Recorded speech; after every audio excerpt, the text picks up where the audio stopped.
नाज़िल लाड़काने में पीपी तरफ़ां वफ़ाक़ जी सिंध सां ज़ियादतियुनि ख़िलाफ़ एहतजाजी मुज़ाहिरो करे धरणो हयो वियो आहे।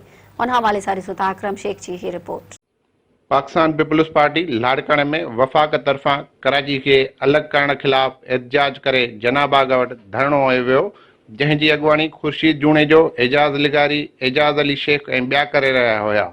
मुज़ाहिरीन के ख़िताब करण बाद मेहरान टीवी सां ॻाल्हाईंदे शेख यंगस्टर चेयरमैन ऐं पीपी अॻुवाण एजाज़ अली शेख चयो त ये सिंध दुश्मन पॉलिसी आहे वफ़ाक़ जी पीटीआई जी। असां हिन खे नाकाम कर इंशाल्लाह कराईंदासीं। हिननि जी शुरू खां वठी इहा आहे, पहिरीं गवर्नर राज कंहिं महिल कीअं हिननि जी इहो ई आहे त सिंध दुश्मन पॉलिसी। महांगाई ॾिसो, पंहिंजी वफ़ाक़ न संभाले सघनि था। महंगाई बि दाल ॾिसो, हर शइ महांगी, छा सस्तो आहे। डॉलर ॾिसो अॻु में केतिरो हुयो, हिन वक़्तु केतिरो आहे। हर शइ डबल कई वई आहे। हाणे सिंध दुश्मनी पॉलिसी, कराची खे अलॻि करण जी हर शइ असां बर्दाश्त कंदासीं। असां इहो सिंध दुश्मनी पॉलिसी इहा बर्दाश्त न कंदासीं। इहो इमरान ख़ान खे असां ॿुधाए छॾियूं था। असां ॿी शइ सभु शयूं बर्दाश्त करे सघंदा। इहा शइ असां कराची जी अलहदगी कॾहिं बि बर्दाश्त न कंदासीं। ऐं हर माण्हू गॾु आहे। असांजी हिकु पीपल्स पार्टी हुजे, उन खां अलावा जेकी ॿी जमायतूं हुजनि, सोशल वर्कर हुजनि, सभु इन ॻाल्हि ते मुतहद आहिनि त असां कॾहिं बि विरहाङे वारी ॻाल्हि कॾहिं बि न कंदासीं। सिंध धरती असांजी माउ आहे।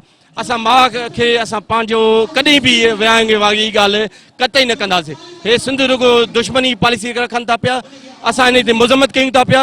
असीं बिलावल भुट्टो ज़रदारी साहिब सां, आसिफ अली ज़रदारी साहिब सां, आदिफ फराल सां लबे कयूं था पिया। हर क़दम क़दम सां असां गॾु कठे रहंदासीं। हिन वक़्तु बि इहो साज़िशूं रचाए आसिफ साहिब खे परेशान कनि था पिया, जीअं बिलावल साहिब कमज़ोर थिए, ॿियो कमज़ोर थिए।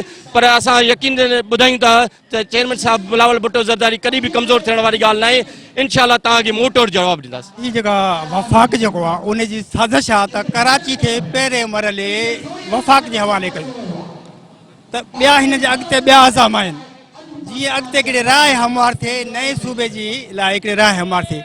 पर हिन साज़िश के टोटल सिंध जो अवाम हिन इशू ते हिकु आहे त असां कॾहिं बि कराची खे वफ़ाक़ जे हवाले न कंदासीं, न कंदासीं, न कंदासीं, न कंदासीं।